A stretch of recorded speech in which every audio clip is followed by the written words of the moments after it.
thanks. I appreciate you taking the time out of your day to sit and chat about it. But as a dad of a pitcher, um, important for me is to not only to understand what I can do as a dad to take care of my son's arm, but also what do your thoughts on how coaches should behave, and so parents like me can go out there and sign up for a team and then kind of watch for red flags. Well, if you're talking pitch count right now, is that what you're referring to, Matt? Is the number of pitches that a coach supervises kids on, or are you talking about pre and post arm care? Well, let's just start with pre and post arm care. Okay.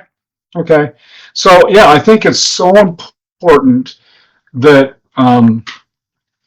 that coaches provide some type of an arm care program for their players, and not just pitchers, but for their entire team.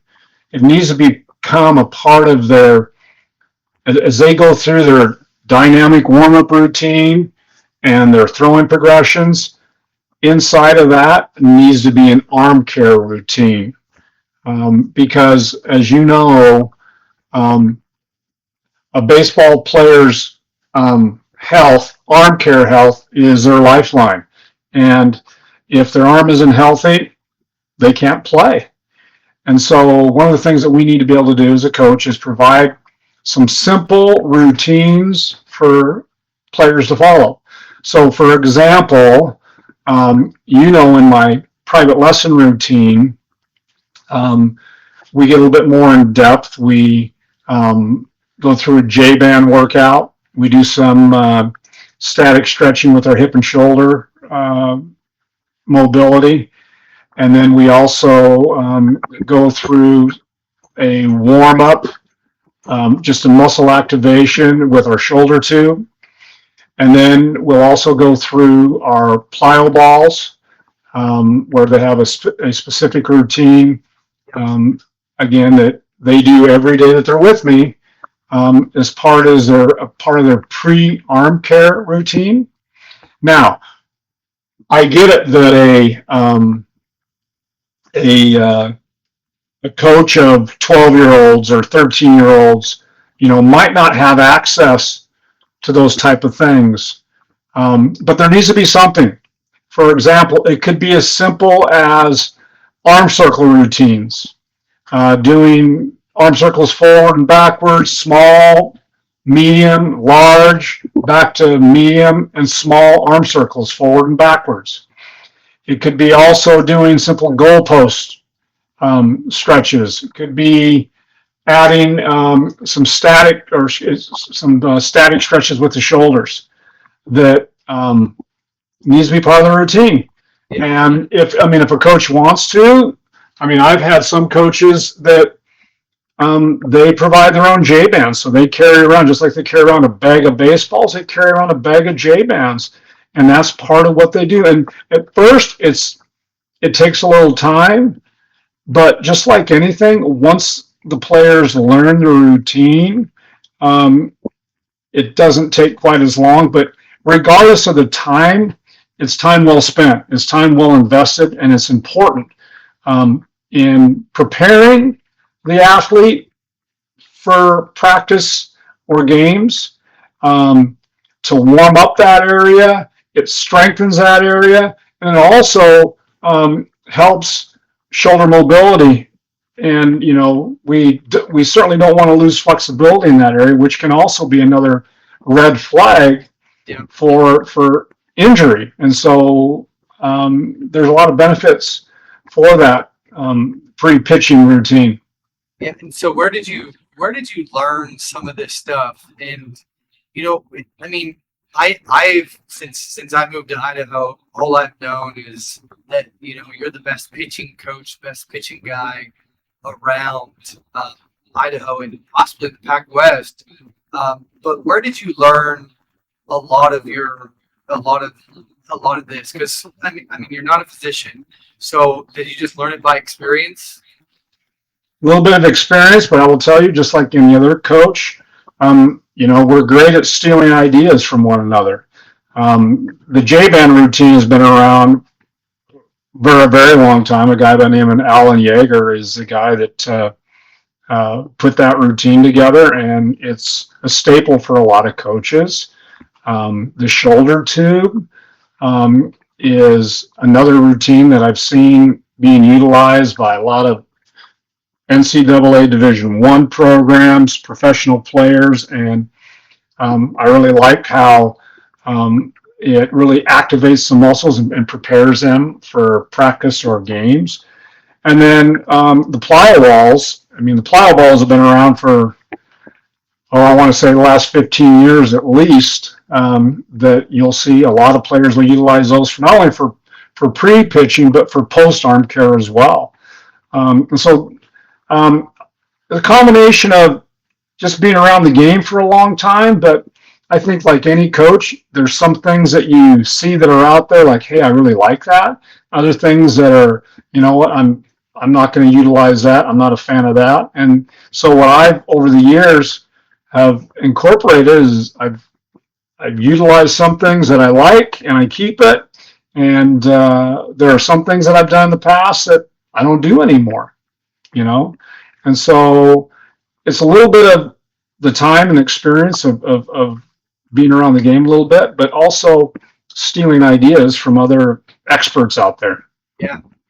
And so just for whoever's going to see this video, the listeners, or whoever's going to watch this video, can you just, I mean, I know your resume, I know all the accolades, but can you just elaborate on kind of your history in pitching? And, I know you've been doing this 35 plus years, but they don't. So can you just touch base a little bit about that? Sure. I pretty much coached at every level as far as coaching is concerned, from the little league level, coaching my own kids, my son and my daughters, and then coached at the high school level, the college level. I've been a major league baseball scout, so I had an opportunity to work with professional players. Throughout all of that, I've had hundreds of players that I've coached that have gotten college scholarships and have an opportunity to move on. Through PacWest Baseball, we've had over 50 pitchers drafted. We have currently 7 players pitchers that have made it to the big leagues. Most recently, Gabe Hughes, 2 years ago, was the 10th overall pick in the first round with the Colorado Rockies. I've had Gabe since the time he's been 9 years old. He went on to pitch at Rocky Mountain High School, then Gonzaga University, played for Team USA, and just has had a decorated career.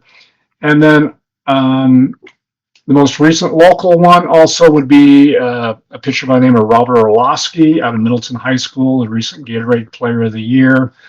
Had Robert play on my club team, the Idaho Rockies, from beginning of his sophomore year through his senior year, and he ended up being a 20th round draft pick with the Boston Red Sox, and didn't sign and went on. He's pitching now for University of Texas at San Antonio. It's a Division I down in Texas, and had a very good freshman season there. And so had an opportunity to be around to coach some really good players, but not only that level. I mean, I'm proud to say that I've coached at every level. I've coached at the youth level for quite a while with my own kids, and so that tells you a little bit about me. I hope that gives you all the information you need. Yeah, for sure. And is it fair to say that even as a youth coach, I mean, you're talking 9 years old with Gabe. And, I've had the opportunity to meet Gabe, just some kid, just hard. I mean, just going in and just being in your facility, just seeing him walk in and just get right into the routine, just a hard worker. But is it fair to say that 9-year-olds should be doing the same routine, or at least get into a routine that focuses on their arm care, their strength, their mobility, their flexibility, like you said? Is it fair to say that? Yes, it is. And Obviously, at a younger age, it's going to be at a more basic fundamental level than someone at the professional level and everywhere in between. But there needs to be, like I said, maybe at the 9-year old level, it's basically teaching them how to do an arm circle routine as part of their warm up, or maybe some static shoulder stretches. And you said, and I haven't met Cooper, but I've heard a lot of stories about your son Cooper. And you coached him, and you put him through the same rigorous, the rigorous routine, the J bands, the medicine balls, all that, and he developed fine. Yeah, so my son Cooper, who's now a college basketball player, but at a young age, all the way up till he was 13 years old, he played with, he grew up playing with Gabe, and so those guys, along with Gabe, were given a basic arm routine right before practice and before every game, along with throwing progressions that they followed every day. And so, what do you think about pitch count? I know just from experience, just from my experience with Landon and Mount Fulton and Knox, my third oldest Knox, he's just getting into it, so the coach keeps him about, I would say, 30 pitches or less. But since we moved from Texas, and Landon was on a very, very competitive team in Texas, and they didn't take him above 35 pitches in a game. We moved here to Boise. This is really where he started getting into the 85, 80 realm. And then our current coach, Tim Brady, keeps him about 40 to 45 pitches, really no more than 50. So what are your thoughts on pitch count? Does it really matter? What do you think it should be? And, should parents monitor the pitch count outside of what the coaches already do?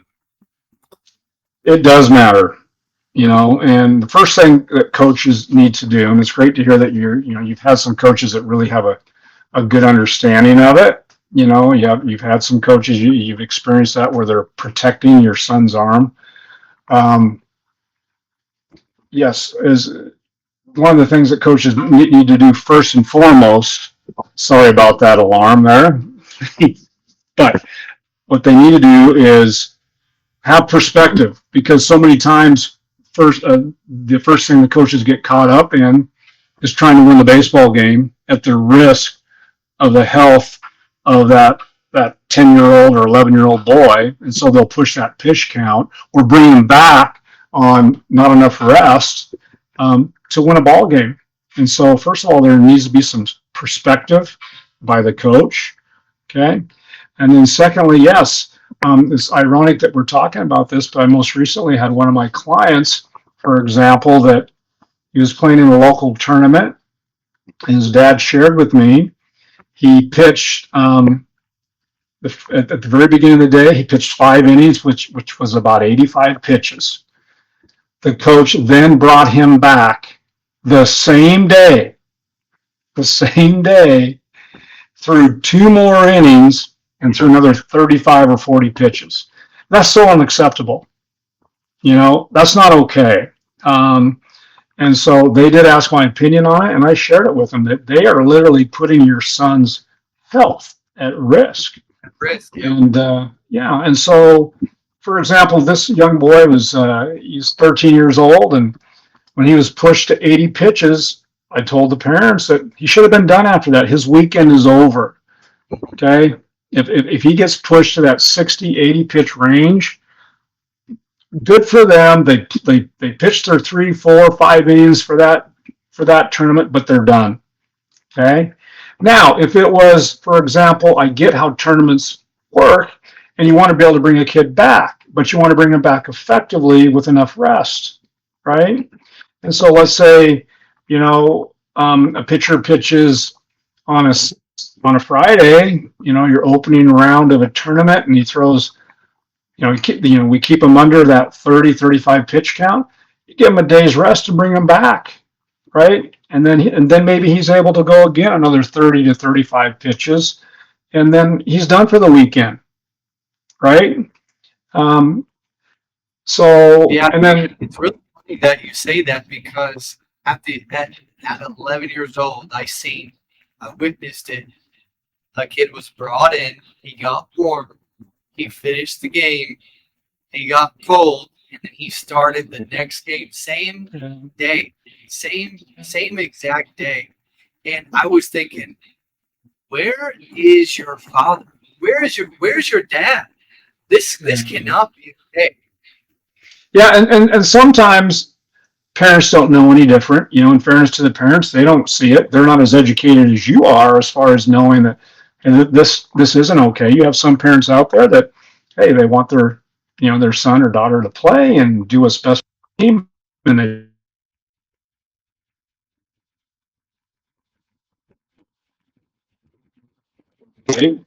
and so um, yeah. So I a big part of this is what you're doing with this podcast is hoping to educate parents. Exactly. And you know, um, being a dad and being the dad of an athlete is so wide because they're so different. Yeah. And not only that, being the dad of a hyper competitive, talented athlete, and not just saying that because I'm a dad, but when you watch a kid and you just know, man, they've got something special, and then you go get a coach that all they're focused on the whole time is just winning, and even Win that tournament. at the youth age, there's nobody there watching the game, and the kids are going to forget it tomorrow. And I would even say, even if you're pitching in a D1 level, your coach at that point is not going to use you. No, and again, it's there's that fine balance as far as um, player development and keeping your kids healthy and then still being competitive. I get the part where a coach, hey, we're in this tournament, we practice all week long, we're playing games, they keep score, right? And we want our kids to compete hard. And so there is that factor of, let's compete and let's put our players in our team in a position to win. But then the other side of it, the most important side of that is um, don't do it at the risk of the health of your players. And especially, you know, the position of a pitcher and putting their arm at risk and overusing them and not giving them enough rest. And especially at a younger age, my rule would be this, because everybody's a little bit different.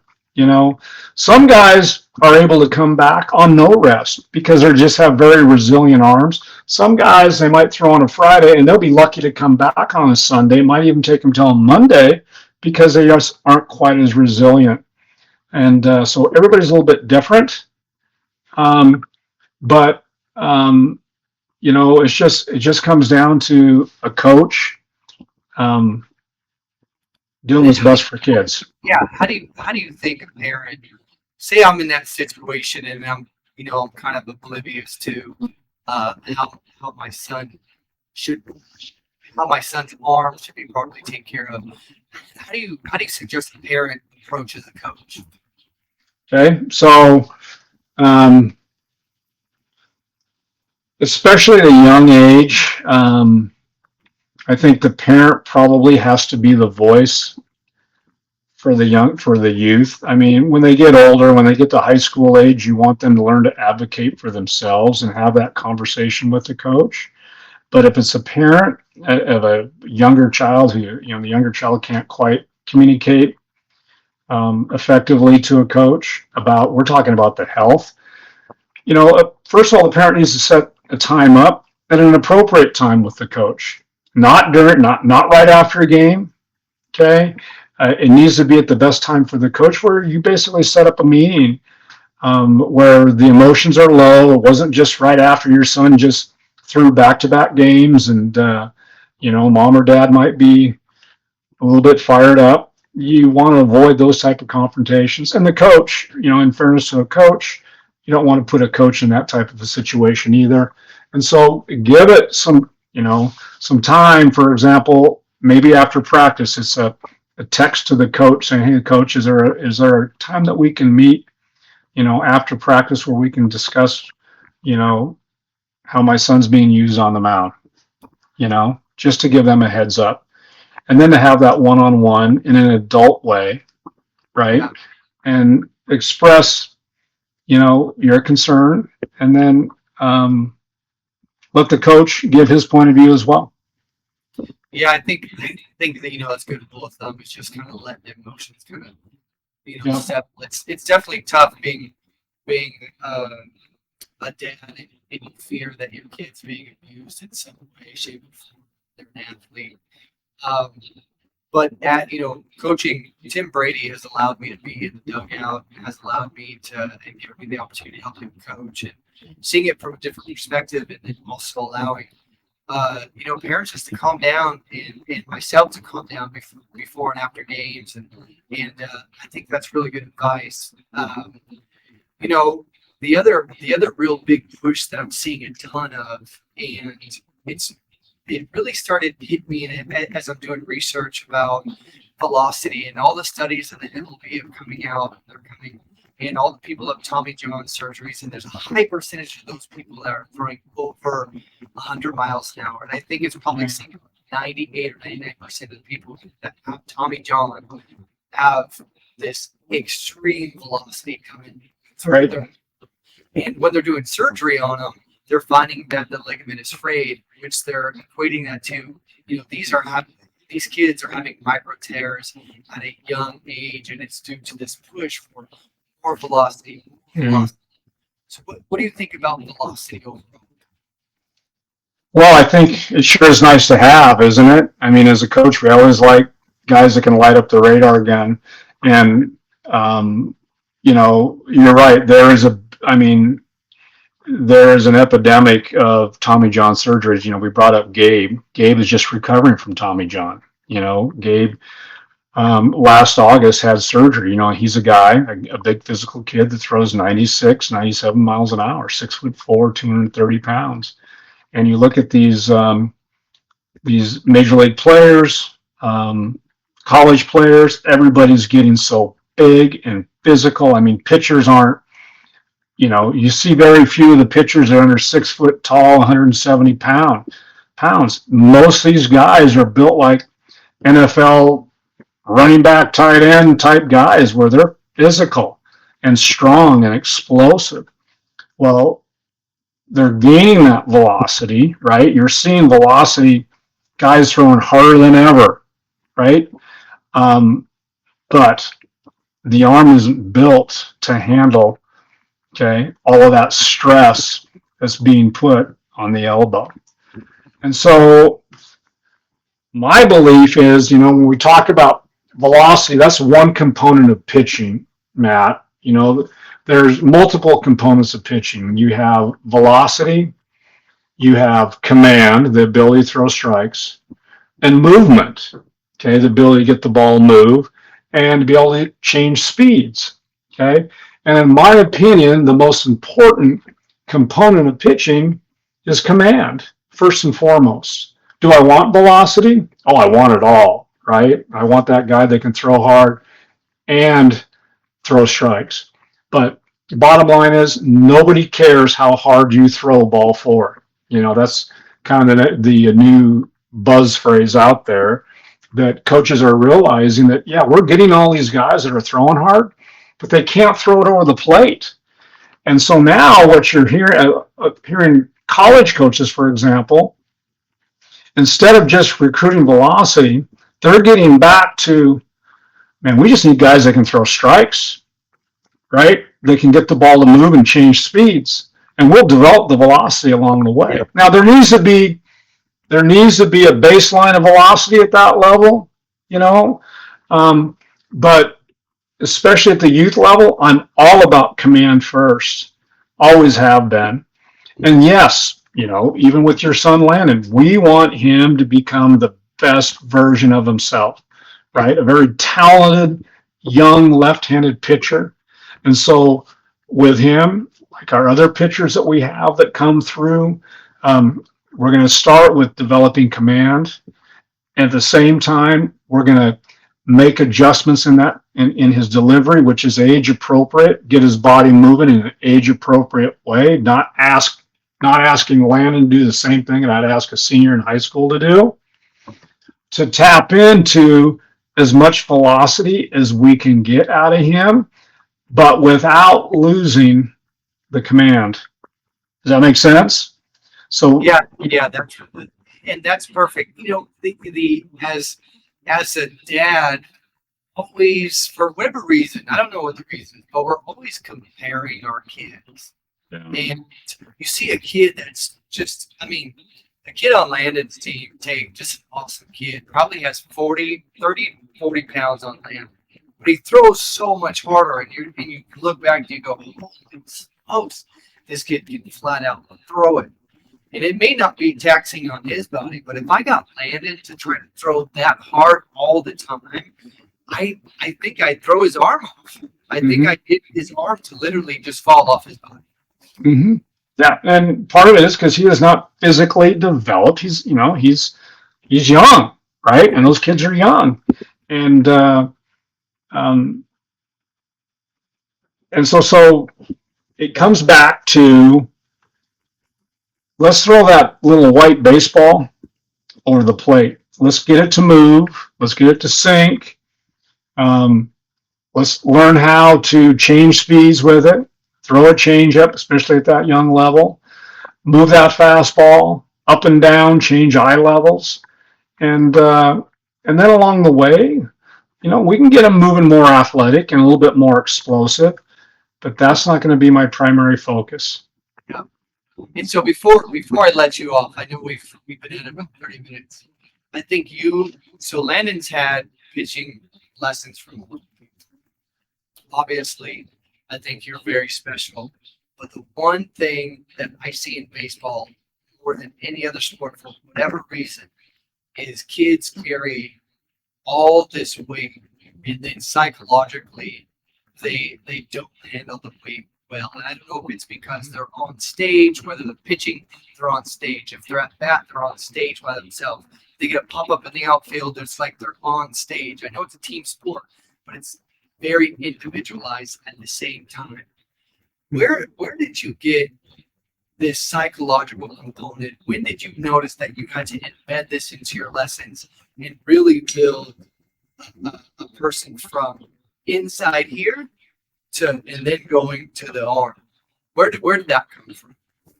You're talking about the mental piece? Yeah. Okay. We could talk another 30 minutes easy if we got into this whole mentality piece. But for me, it all starts with mentality. Having the proper mindset will directly affect your ability to perform as an athlete. And so confidence, instilling confidence, belief, and trust in your athlete. And that's one of the greatest gifts a coach can give a player. There's nothing like playing for a coach that truly believes in you, and then watch him shine, right? But as far as the piece of feeling pressure, okay, feeling outside pressure, I would imagine those outside pressures come from either a combination of maybe they feel a fear of failure because of the culture that the coach creates. Maybe it's they feel pressure from the parents to perform at a certain level. I always tell kids CTC, control the controllables. We have no control over the coaches. We have no control over our parents. We have no control over the weather.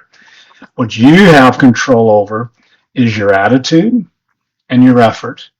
Yeah. What is your attitude? Are you going to play this game with energy? Are you going to be a coachable player? Are you going to be a fantastic teammate?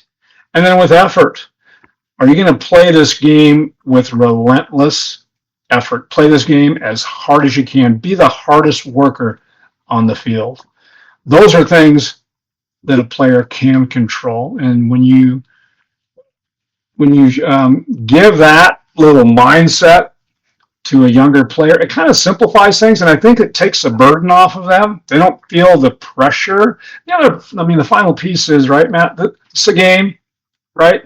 They got to love it. They got to have fun, right? That doesn't mean silly, goofy time that takes away from, focus and intent. But boy, we got to have a smile, and we got to enjoy and love what we're doing.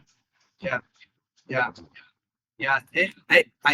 I think that's one thing that we forget, is that this thing is meant to be fun.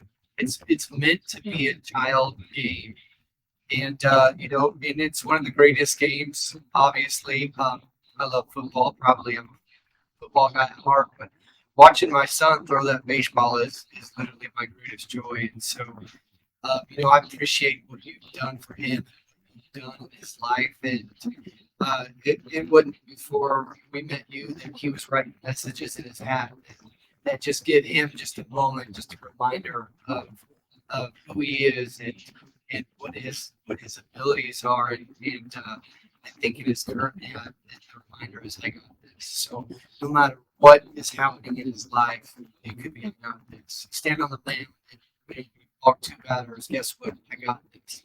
And that sort of stuff comes from a good coach and a good human, and that comes from you. So I appreciate you. Well, thanks, Matt. I mean, it's just an absolute privilege, first of all, to work with your son. He makes me look good. I mean, he's already a very talented young man. And so, privileged to work with him. But, man, I sure appreciate the efforts that you're making through this podcast to educate and learn together as a baseball community for parents and coaches and myself alike. We're all learners, and so it's through avenues like this, through a podcast, for example, that we get that opportunity. Yeah. All right. Thank you. I'll let you go. Have a good night. All right. You bet. Take care, Matt. Take care.